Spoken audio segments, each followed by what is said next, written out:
Hello' everyone, আজিৰ ব্লগটো আৰম্ভ কৰিব ওলাইছোঁ মচুৰ দালিৰ সৈতে। আজি মচুৰ দালি কেনেকৈ এক ব্যতিক্ৰমী ৰূপত মচুৰ দালি বনাম আপোনালোকে চাই থাকক আৰু এইটো আপোনালোকে ঘৰত ট্ৰাই কৰিব। আজি যিটো মচুৰ দালি বনাম সেইটো আপোনালোকে পৰঠা, ভাত, পুৰি চবৰে লগতে খাই টেষ্টি পাব আৰু ভাল পাব আশা কৰোঁ। গতিকে ভিডিঅ'টো আৰম্ভ কৰোঁ, আপোনালোকে চাই থাকিব। আৰু ইয়াত মই মচুৰ দালি লৈ ল'লোঁ 1 কাপ। মই মচুৰ দালিখিনি ধুনীয়াকৈ ধুই ল'ম আৰু অলপ তিয়াই ৰাখিম এতিয়া। তাৰপিছত ধুনীয়াকৈ ধুই ল'ম। আৰু মচুৰ দালিত লাগিব আলু, পিঁয়াজ, কেঁচা জলকীয়া আৰু মই আলুখিনি মিহি মিহিকৈ কাটি লৈছোঁ। আৰু এনেকৈ আলু কাটি লৈ আছোঁ। আৰু সদায় যিটো আপোনালোকক কৈ আমনি কৰোঁ সেইটো আকৌ এবাৰ কৈ আছোঁ, যদি মোৰ ভিডিঅ'টো চাই ভাল লাগে স্কিপ নকৰিব, গোটেই ভিডিঅ'টো চাব মই কেনেদৰে মচুৰ দালি বনাওঁ। আৰু যদি ভিডিঅ'টো ভাল পায় প্লিজ মোৰ চেনেলটো ছাবস্ক্ৰাইব কৰি দিব।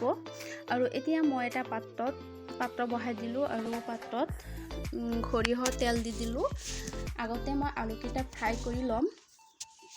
এয়া চাইছে মই কিমান ধুনীয়াকৈ আলুকেইটা কাটি ধুই মেলি লৈছোঁ। এতিয়া আলুকেইটা মই ভাজি আছোঁ, ধুনীয়াকৈ ফ্ৰাই কৰি ল'ম। আৰু আলু ফ্ৰাই হ'বলৈ আৰু ইয়াত নিমখ দি দিলোঁ, তেতিয়া ধুনীয়াকৈ সিজি যাব। আৰু ইয়াতে মই দিম অলপ হালধি গুড়ি দি দিছোঁ, তেতিয়া আলুকেইটা মানে দেখাত ধুনীয়া লাগিব। আৰু এতিয়া মই অলপ লৰাই ফ্ৰাই কৰি আছোঁ। প্ৰায় হৈয়ে গ'ল মোৰ ফ্ৰাই কৰা আলু। আৰু এয়া চাইছেই হালকা ব্ৰাউন কালাৰ হৈছে আলুকেইটা, ইমান ধুনীয়াকৈ ফ্ৰাই কৰা হৈছে। আৰু এতিয়া মই উঠাই ল'ম আলুকেইটা। আৰু এতিয়া পিঁয়াজটো মই মিহি মিহিকৈ কাটি ল'ম। গতিকে আপোনালোকে ভিডিঅ'টো স্কিপ নকৰিব, ভিডিঅ'টো সম্পূৰ্ণকৈ চাব।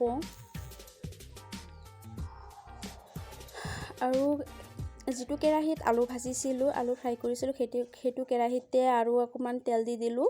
আৰু এটা জলকীয়া আৰু জিৰা গুড়ি অলপ দি দিলোঁ, গোটা জিৰা। আৰু ইয়াতে কাটি থোৱা পিঁয়াজ কুচি দি দিলোঁ। আৰু এইখিনি মই লৰাই থাকিম। পিঁয়াজটো ব্ৰাউন কালাৰ, বাদামী কালাৰ নোহোৱালৈকে লৰাই থাকিম। আৰু আপোনালোকে ঘৰত এইটো ট্ৰাই কৰিব পাৰে, যিকোনো ভাতৰ লগত, পৰঠা, পুৰি চবৰে লগত ভাল লাগে। আৰু এয়া চাইছে পিঁয়াজখিনি মোৰ ধুনীয়াকৈ ফ্ৰাই কৰা হৈ গ'ল, বাদামী কালাৰ হৈ গ'ল। আৰু ইয়াতে মই অলপ আদা হেৰি কৰি দিলোঁ।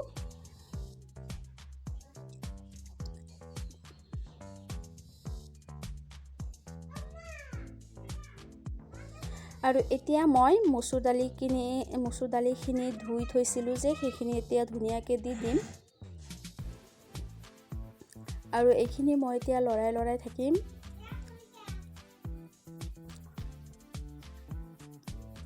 আৰু ইয়াতে মই দিম অলপ হালধি গুড়ি, আধা চামুচ জলকীয়া গুড়ি, আধা চামুচ জিৰা গুড়ি দি দিছোঁ, আৰু আধা চামুচ ধনিয়া গুড়ি।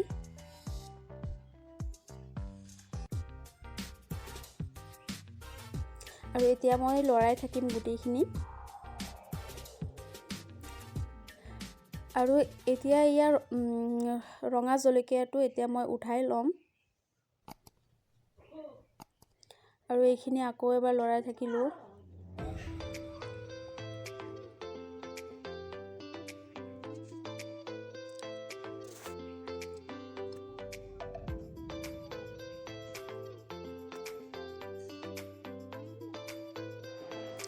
আৰু এতিয়া মই পানী দি দিলোঁ।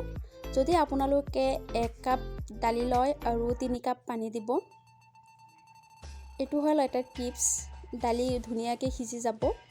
আৰু এতিয়া মই এটা ঢাকন মাৰি দিলোঁ। আকৌ এবাৰ ঢাকনটো গুচাই চালোঁ। এতিয়া আকৌ অকণমান নিমখ দি দিলোঁ, কাৰণ দালিটো ধুনীয়াকৈ সিজি যাব। আৰু মই এতিয়া লৈছোঁ এটা বিলাহী। এই বিলাহীটো সৰু সৰুকৈ কাটি ল'ম। দালিত বিলাহী দিলে বহুত টেষ্টি হয়, সেইকাৰণে বিলাহী যিকোনো দালিতে দিব পাৰি, মচুৰ দালি, মগু দালি চবতে দিব পাৰি।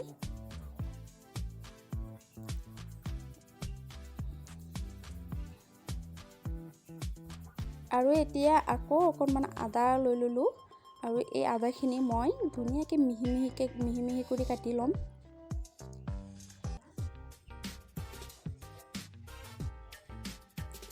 আৰু এতিয়া ঢাকনটো হেৰি কৰি চালোঁ যে দালিখিনি ধুনীয়াকৈ সিজি গ'ল আৰু অকণমান পানী কমিব লাগিব। আকৌ ঢাকন মাৰি দিলোঁ। এতিয়া দালিটো 70% হৈ গ'ল। আৰু এতিয়া মই কাটি থোৱা বিলাহীখিনি দি দিলোঁ আৰু এতিয়া অকণমান লৰাই দিম। আৰু ইয়াত গোটা কেঁচা জলকীয়া দুটামান দি দিলোঁ। কাটি থোৱা আদাখিনি দি দিলোঁ। এতিয়া মই অলপ ঢাকন মাৰি দিম আৰু 10 মিনিট এনেকৈ হ'বলৈ দিম।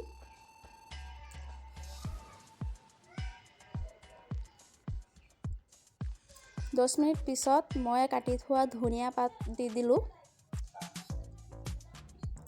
আৰু এতিয়া ৰঙা জলকীয়াটো দি দিলোঁ আৰু ফ্ৰাই কৰি থোৱা আলুখিনিও দি দিম ইয়াতে। আৰু আপোনালোকে আৰু ইয়াতে অলপমান ঘি দি দিলোঁ। ঘি দিলে দালিৰ টেষ্টিটো দ্বিগুণে বাঢ়ি যায়। আৰু আলু ফ্ৰাইটো আপোনালোকে চবৰে শেষত দিব, আগতে দি নিদিব। চবৰ শেষত দিলে ফ্লেভাৰটো ভাল আহে। আৰু ঠিক আছে, আজি ইমানেই। আকৌ লগ পাম পুনৰ এটা ভিডিঅ' লৈ। তেতিয়ালৈকে আপোনালোকে সুস্থ থাকক, ভালে থাকক, তাৰেই কামনা কৰোঁ।